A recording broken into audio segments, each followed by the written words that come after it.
Rachel may nanligaw na isang doctor from America. Nagbigay pa ito ng bouquet of flower at cake. Ito kaya ang pinagmulan ng hiwalayan nila Roel at Rachel. Okay ka, Doc?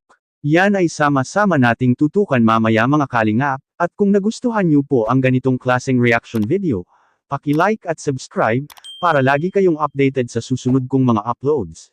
At salamat sa walang sawang pagmamahal at suporta kay Kuya Val Santos Matubang at Idol Kalingap Rab. Paalala, panoorin at tapusin ang video na ito, para malaman mo kung ano ang nilalaman nito bago mag-comment. Ngayon balik tayo sa topic. Grabe no, isang tanong na punong-puno ng haka-haka, emosyon, at curiosity ng netizens.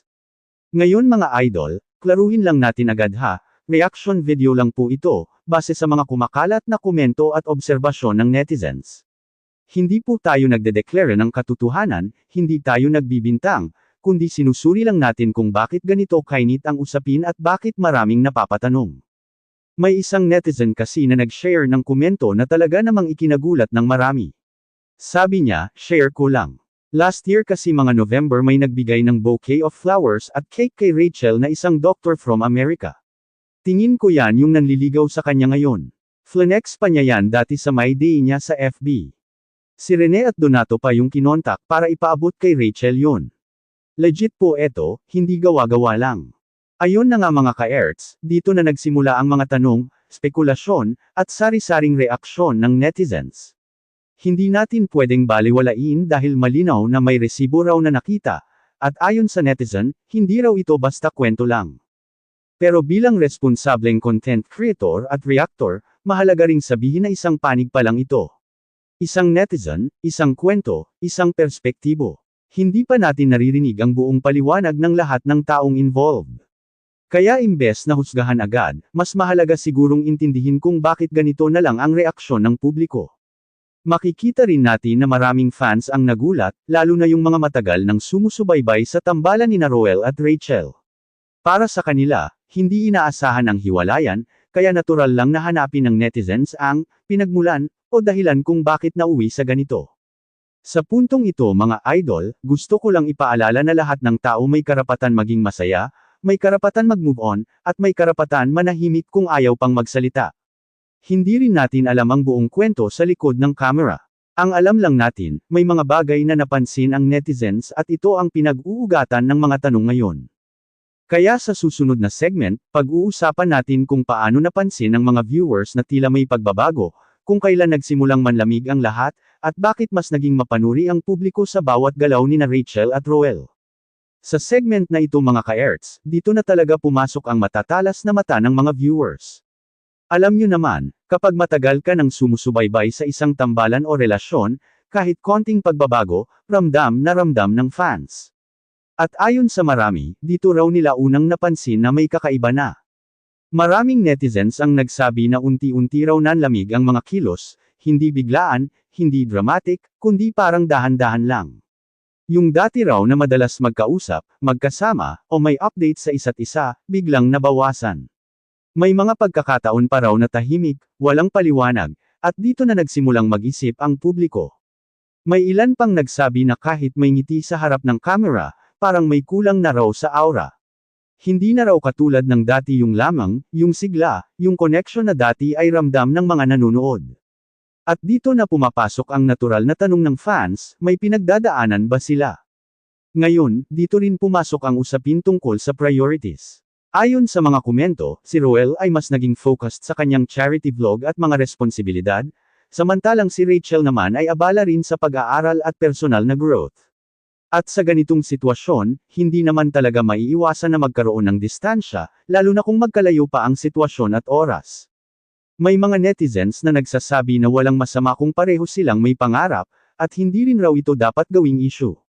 Pero dahil public figure sila, bawat kilos ay napapansin, bawat katahimikan ay binibigyang kahulugan ng publiko.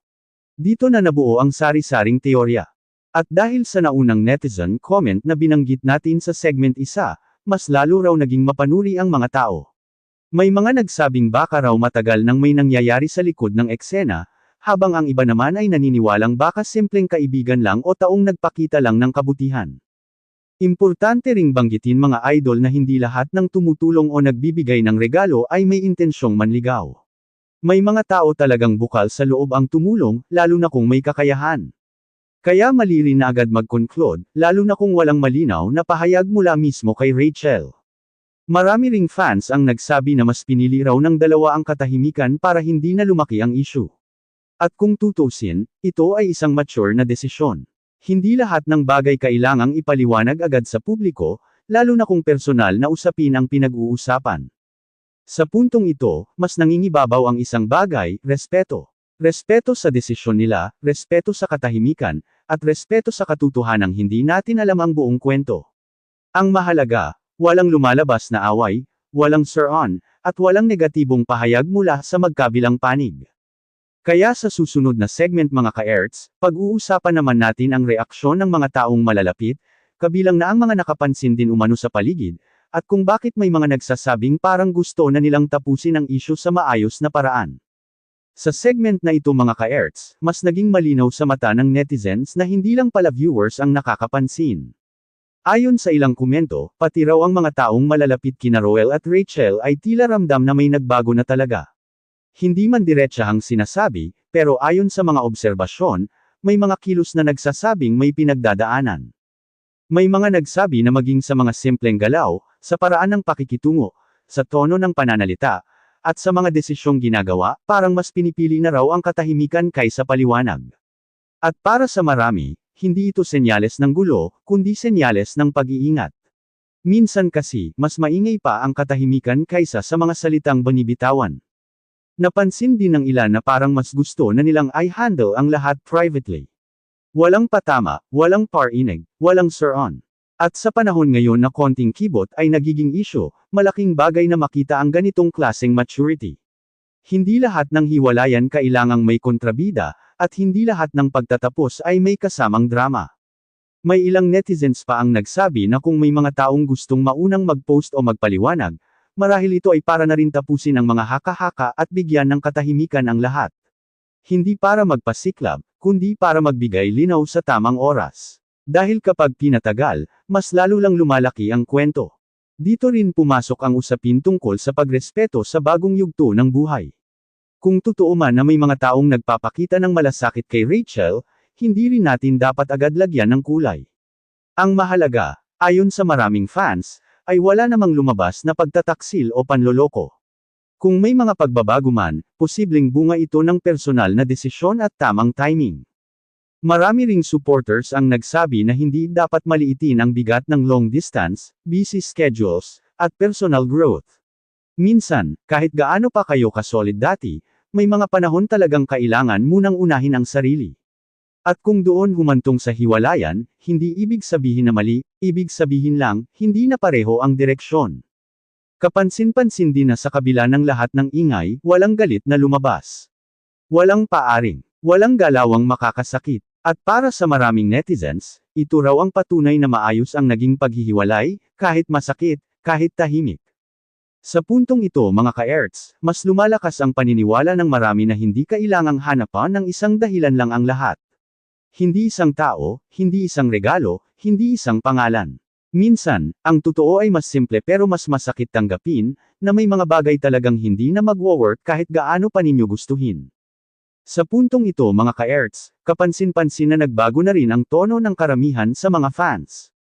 Mula sa puro tanong at haka-haka, unti-unti itong napalitan ng pag-unawa at respeto.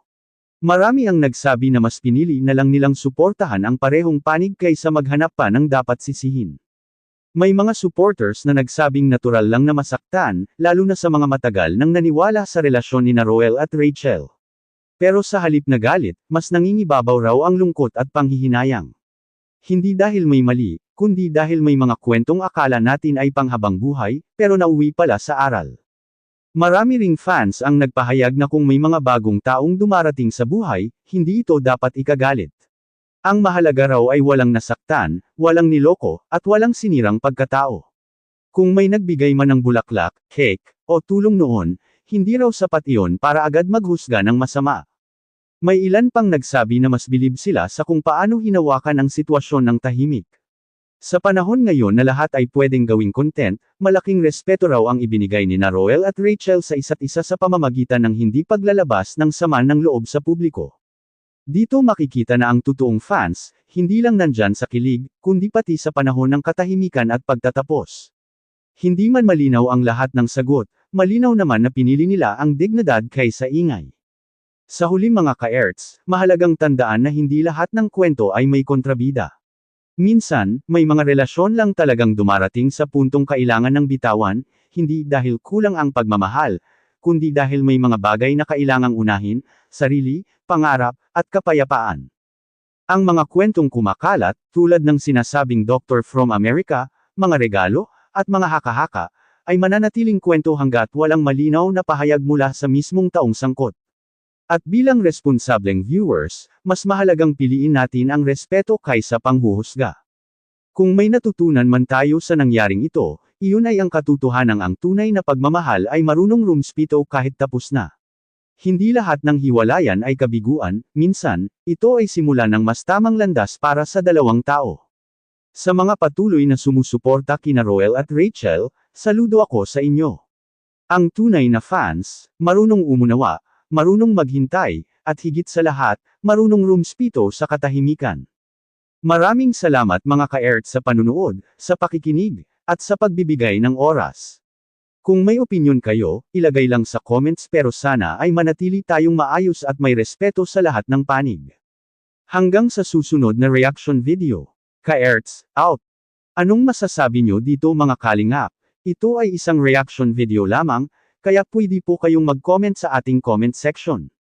At lagi ko itong sasabihin sa inyo na, suportahan po natin si Idol Kalingap Rab at Kuya Val, dahil dito kinukuha ang mga gastusin, tulad ng pabahay, allowance sa mga beneficiaries, sahod sa mga kasamahang K-Boys at iba pa, at hanggang dito lang po muna si Kalingap Kuya Er's latest update ngayong araw mga Kalingap, at huwag kalimutang mag-like at subscribe at i-on ang notification bell for more updates.